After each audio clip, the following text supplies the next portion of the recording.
Shalom dan puji Tuhan saudara atas kebaikan Tuhan pada setiap kita, sehingga pada pagi ini saudara, dengan izin Tuhan kita boleh bangun dengan tubuh badan yang sehat, pikiran cergas dan semangat yang berkobar-kobar untuk melayani Tuhan. Untuk memulai renungan kita, mari kita tunduk kepala dan kita berdoa. Bapa Syurgawi, terima kasih atas kebaikan-Mu dan bersama dengan kami pada pagi ini untuk belajar mendengarkan firman Tuhan. Dalam nama Yesus kami berdoa. Amin. Saudara dan saudari yang dikasihi dalam Kristus, tajuk renungan kita pada pagi ini ialah mengatasi persoalan. Bagaimana mengatasi persoalan hidup? Saudara, ayat inti atau firman Tuhan yang terdapat dalam Nehemia 2 ayat 18 mengatakan, ketika ku beritahukan kepada mereka betapa murahnya tangan Allahku yang melindungi aku, dan juga apa yang dikatakan Raja kepadaku, berkatalah mereka, kami siap untuk membangun, dan dengan sekuat tenaga mereka mulai melakukan pekerjaan yang baik itu. Saudara, menarik bila mana kita membaca firman Tuhan yang saya ambil di dalam buku Nehemia 2 ayat 11 sehingga 20. Ini merupakan kisah cabaran yang dihadapi oleh Nabi Nehemia di dalam usaha membangun semula tembok Yerusalem. Ada sebuah ilustrasi. Sebahagian orang ketika persoalan datang menjadi panik, tidak fokus atau malah meremehkan dan menunda penyelesaiannya. Padahal persoalan itu tidak boleh selesai dengan sendirinya. Kita perlu hadapi dan mengatasi. Bagaimana ini boleh terjadi? Mari kita lihat saudara bacaan kita hari ini. Kita kembali kepada bacaan tentang siapa tadi? Nabi Nehemia. Nehemia menunjukkan dua masalah utama bangsa Yehuda. Yang pertama, ketiadaan tembok, yang berarti ketiadaan perlindungan pertahanan dan identiti sebagai bangsa.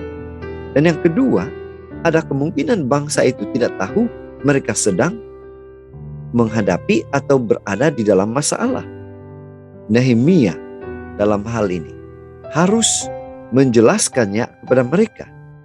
Dia telah terlebih dahulu menganalisa strategik untuk membangun kembali tembok Yerusalem.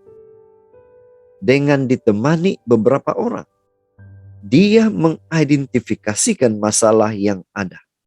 Setelah itu, dia menyadarkan bangsanya akan masalah itu dan memotivasikan mereka untuk turut memikirkan pembangunan kembali tembok kota Yerusalem. Pembangunan itu diperlukan agar mereka tidak dihina lagi oleh bangsa asing. Nehemia dalam hal ini membangkitkan semangat mereka dengan menunjukkan dalam ayat inti kita tadi, betapa murahnya tangan Allahku yang melindungi aku dan dia berhasil. Saudara, yang menjadi pertanyaan untuk kita pagi ini, apa yang kita boleh pelajari?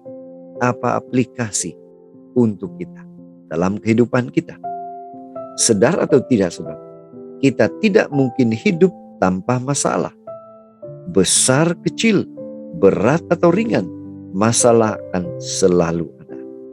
Namun kita boleh belajar dari cara Nehemia mengatasi persoalan, yaitu dengan tidak menunda-nunda proses penyelesaiannya.